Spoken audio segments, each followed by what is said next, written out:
दोस्तों नमस्कार। आज हम बात करेंगे एंटीबायोटिक्स प्रतिरक्षी से पूछे जाने वाले एक नंबर के प्रश्न को। चलिए शुरुआत करते हैं। एंटीबॉडी का दूसरा नाम है। तो एंटीबॉडी का दूसरा नाम इम्यूनोग्लोब्यूलिन है। एंटीबॉडी का निर्माण किससे होता है? एंटीबॉडी का निर्माण बी सेल से होता है। एंटीबॉडी की संरचना कैसी होती है? एंटीबॉडी की संरचना इंग्लिश के कैपिटल वाई के आकार की होती है। एंटीजन किसे कहते हैं? तो बाहरी रोग कारकों को एंटीजन कहते हैं। एंटीबॉडी का कौन सा भाग एंटीजन से जुड़ता है? तो एंटीबॉडी का फैब अर्थात फ्रैगमेंट एंटीजन बाइंडिंग साइट जुड़ता है। एंटीबॉडी के प्रकार से कुछ क्वेश्चन। सबसे अधिक मात्रा में पाई जाने वाली एंटीबॉडी है। तो एंटीबॉडी यहाँ पर IgG इम्यूनोग्लोब्यूलिन जी है। कौन सी एंटीबॉडी प्लेसेंटा को पार करती है? तो इम्यूनोग्लोब्यूलिन जी है। प्राथमिक इम्यून प्रतिक्रिया में सबसे पहले कौन बनती है? तो इसमें IgM अर्थात इम्यूनोग्लोब्यूलिन यम बनती है। एलर्जी का मुख्य एंटीबॉडी है। तो इम्यूनोग्लोब्यूलिन ई IgE। IgM की संरचना होती है। तो IgM की संरचना पेंटामर अर्थात 5 अणुओं से मिलकर बनी होती है तथा सबसे बड़ी एंटीबॉडी होती है। ऑप्शनाइजेशन का अर्थ क्या है? तो इसका अर्थ होता है रोगजनक को खाने योग्य बनाना। कंप्लीमेंट एक्टिवेशन से क्या होता है? कंप्लीमेंट एक्टिवेशन से सेल लिसिस अर्थात कोशिका का अपघटन होता है। एग्लूटिनेशन का अर्थ होता है जुड़ने से है। ADCC अर्थात एंटीबॉडी डिपेंडेंट सेलुलर साइटोटॉक्सिसिटी में कौन सी कोशिका मुख्य होती है? तो यन के अर्थात नेचुरल किलर सेल्स या प्राकृतिक विनाशी कोशिकाएं। एलर्जी किस प्रकार की हाइपर सेंसिटिव होती है? तो type first allergy hyper sensitive होती है। एलर्जी में कौन सी एंटीबॉडी सक्रिय होती है? तो IgE एंटीबॉडी इसमें सक्रिय होती है।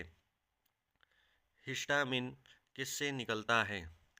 हिस्टामिन मास्ट सेल से निकलता है।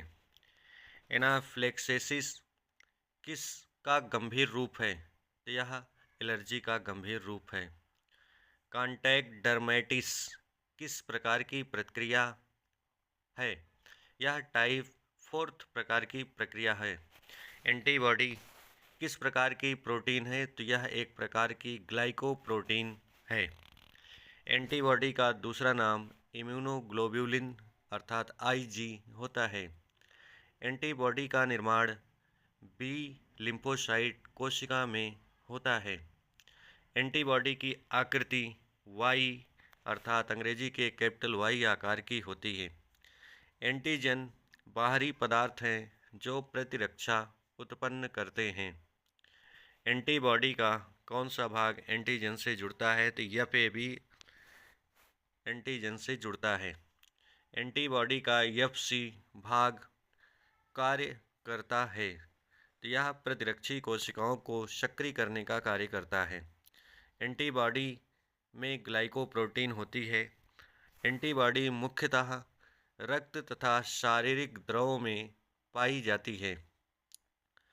एंटीबॉडी में 2 हैवी चेन तथा 2 लाइट चेन होती है।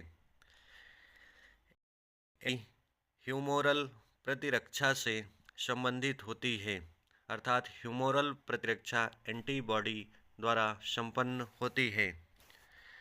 सबसे अधिक मात्रा में पाई जाने वाली एंटीबॉडी IgG अर्थात इम्यूनोग्लोब्यूलिन जी होती है। IgG प्लेसेंटा को पार करती है।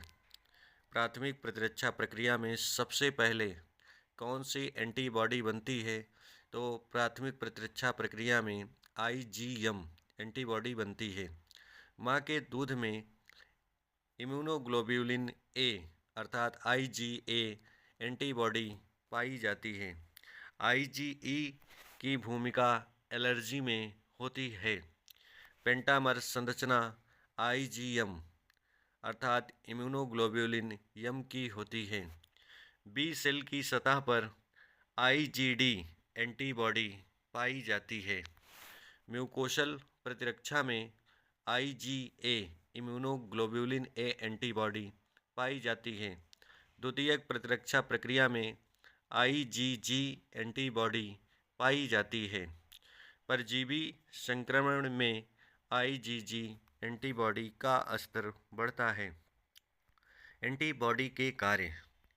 एंटीबॉडी मुख्य रूप से न्यूट्रलाइजेशन अर्थात विष या वायरसों को निष्क्रिय कर देता है।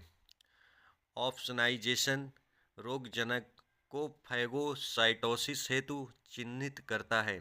फैगोसाइटोसिस का अर्थ रोगजनकों को उन्हें लयन के द्वारा लिसिस के द्वारा अपघटन के द्वारा नष्ट करना।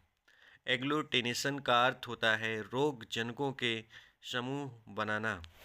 कॉम्प्लीमेंट एक्टिवेशन में कोशिका अपघटन की प्रक्रिया होती है। ADCC का पूरा नाम क्या है? तो antibody dependent cell mediated toxicity होती है। ADCC में कौन सी कोशिका मुख्य भूमिका निभाती है? तो इसमें नेचुरल किलर सेल प्राकृतिक विनाशी कोशिका मुख्य भूमिका निभाती है। कॉम्प्लीमेंट प्रणाली में सबसे अधिक कौन सी एंटीबॉडी सक्रिय होती है? तो इसमें सबसे अधिक सक्रिय एंटीबॉडी IgM इम्यूनोग्लोब्युलिन यम होती है। एंटीबॉडी की विशिष्टता किस भाग से निर्धारित होती है? एंटीबॉडी की विशिष्टता वेरिएबल आर्म परिवर्तनशील भाग से चिन्हित होती है। एंटीबॉडी कॉम्प्लेक्स क्या है? एंटीबॉडी एंटीजन का संयुक्त रूप होता है। एंटीबॉडी किस प्रकार की प्रतिरक्षा में भाग लेता है? एंटीबॉडी अनुकूली एडॉप्टिव प्रतिरक्षा में भाग लेती है। धन्यवाद।